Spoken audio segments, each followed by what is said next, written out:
Good morning seventh class बच्चों। हमारे history में सेकेंड चैप्टर नए राजा और उसके राज्य का अध्ययन किया जा रहा है।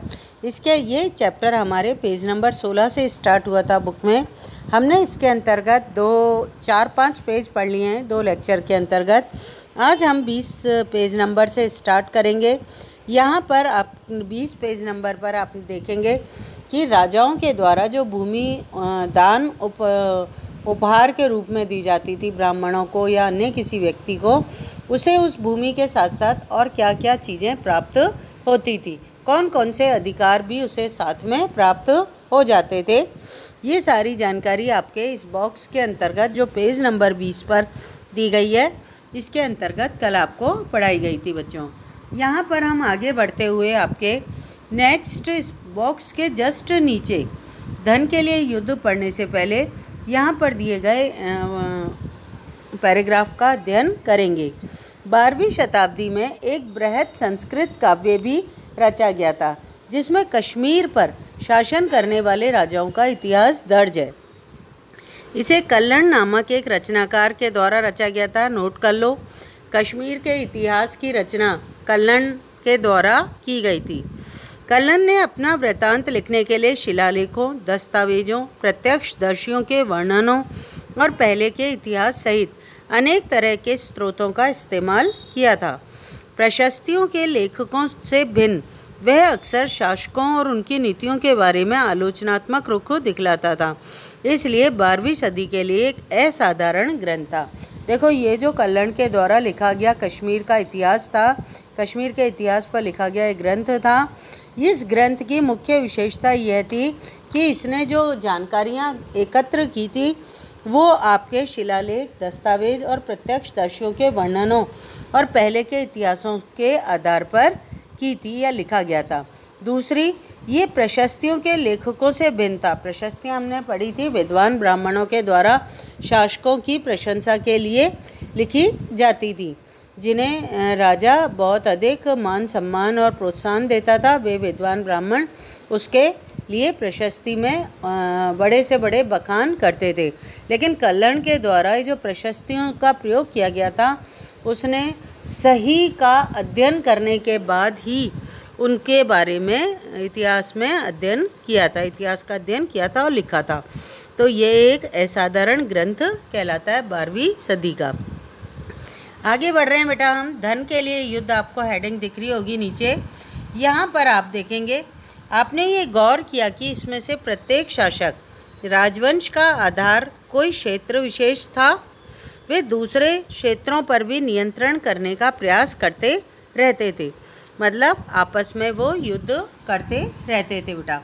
नेक्स्ट पेज पर अपन चलते हैं। यहाँ पर आप देखेंगे एक विशेष रूप से वांछनीय क्षेत्र था गंगा घाटी में कन्नौज नगर।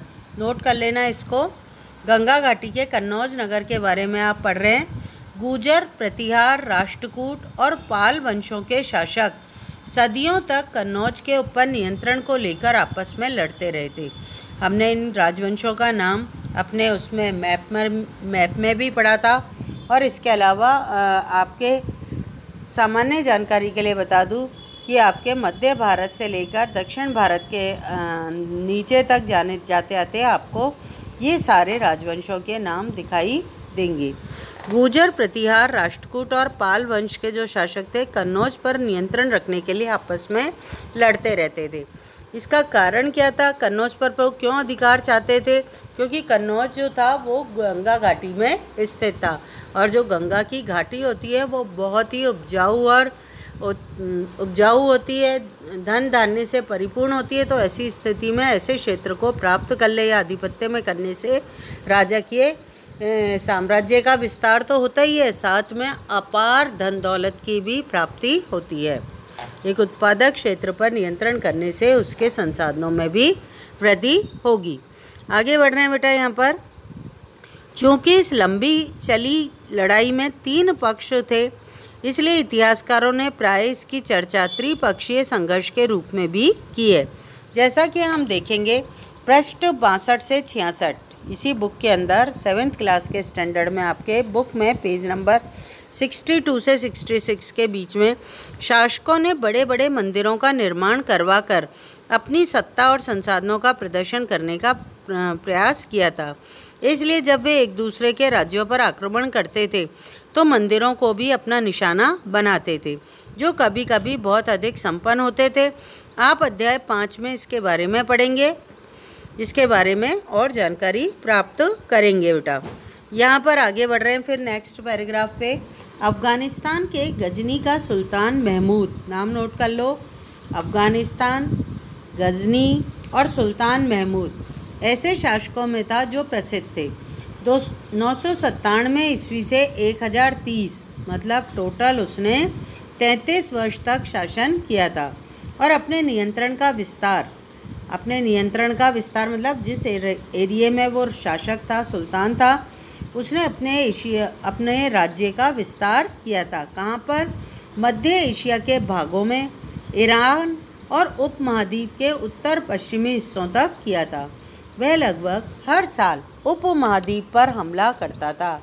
ये जो भारतीय उपमहाद्वीप था, इस पर भी सुल्तान महमूद का हर वर्ष लगभग आक्रमण रहा था।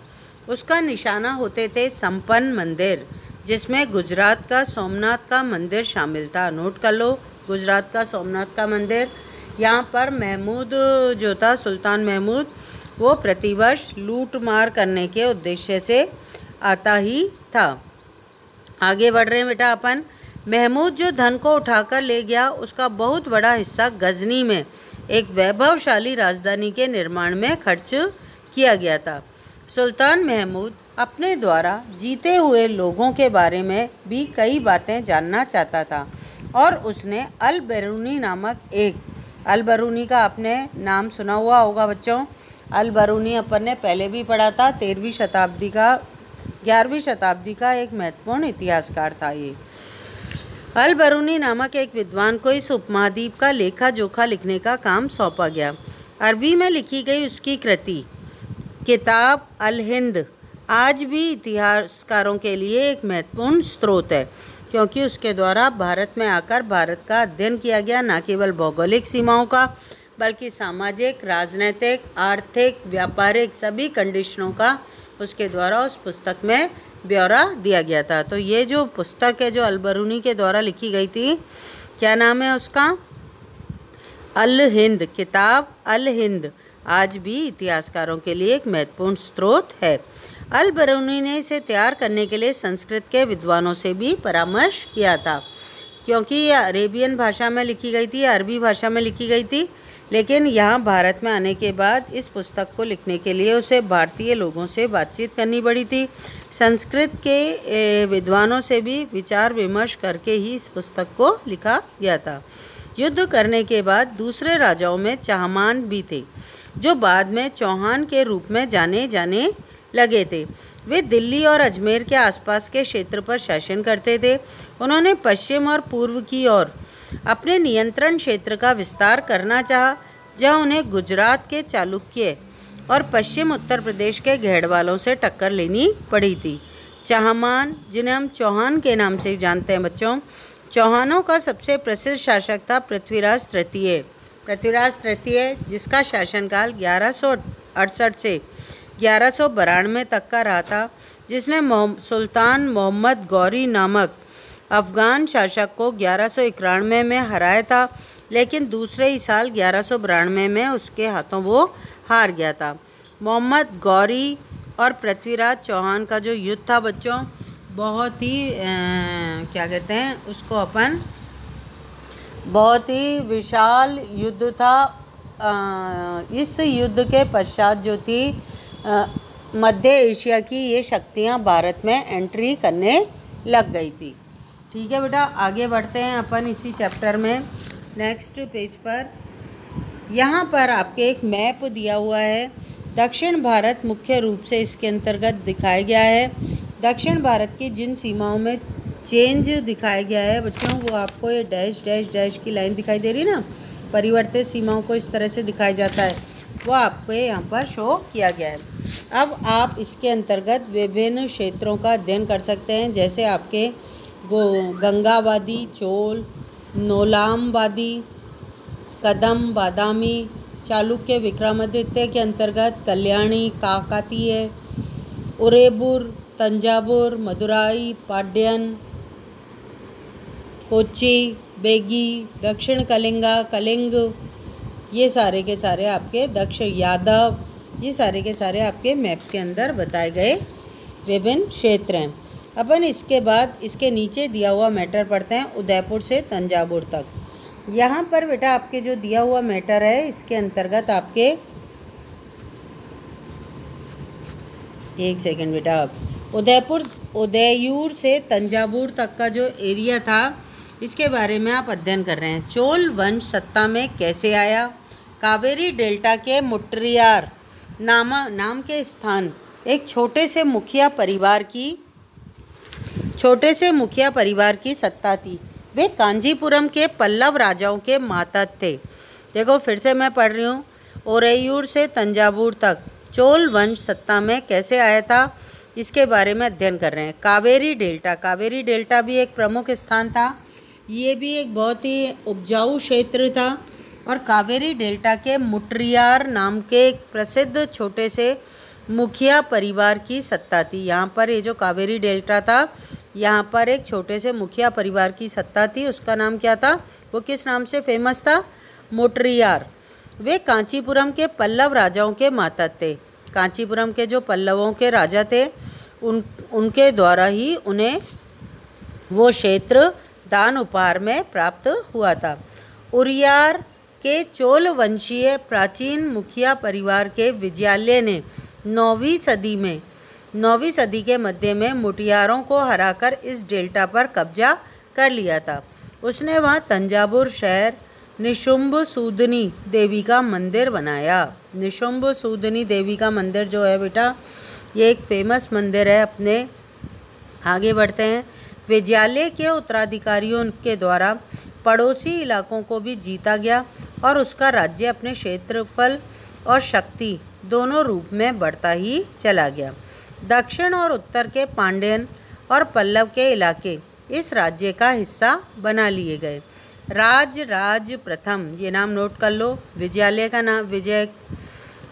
का नाम आपने नोट कर लिया होगा। 9वीं शताब्दी में इसने मुटियारों को हराकर डेल्टा पर कब्जा किया था और तंजावुर नामक शहर इस क्षेत्र में स्थापित किया और निशुंभ सूदनी देवी का मंदिर का निर्माण किया। इसी वंश के, ये जो आपके था विजयालय, इसी के वंश में राजराज प्रथम एक शक्तिशाली चोल शासक बना आया या वह गद्दी पर बैठा। यह सबसे शक्तिशाली चोल शासक माना जाता है। 985 में राजा बना था और उसी ने इसमें से ज़्यादातर क्षेत्रों पर अपने नियंत्रण का विस्तार किया। उसने साम्राज्य के प्रशासन का भी पुनर्गठन किया। राजराज के पुत्र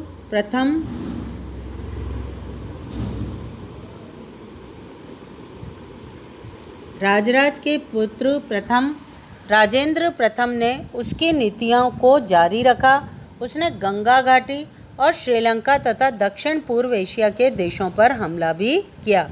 इन अभियानों के लिए उसने एक जल सेना भी बनाई थी। यहाँ पर बेटा अपन इस चोल वंश के बारे में आगे कल जानकारी लेंगे। ये एक मंदिर बना हुआ आपको दिखाई दे रहा है। इस मंदिर का निर्माण चोल शासक राजराज प्रथम और राजेंद्र के द्वारा ही किया। राजराज और राजेंद्र प्रथम के द्वारा ही किया गया था बेटा। इसकी जानकारी, मंदिर की विशेषताएं, ये हम कल पढ़ेंगे। आज के लिए इतना ही बेटा। Thank you.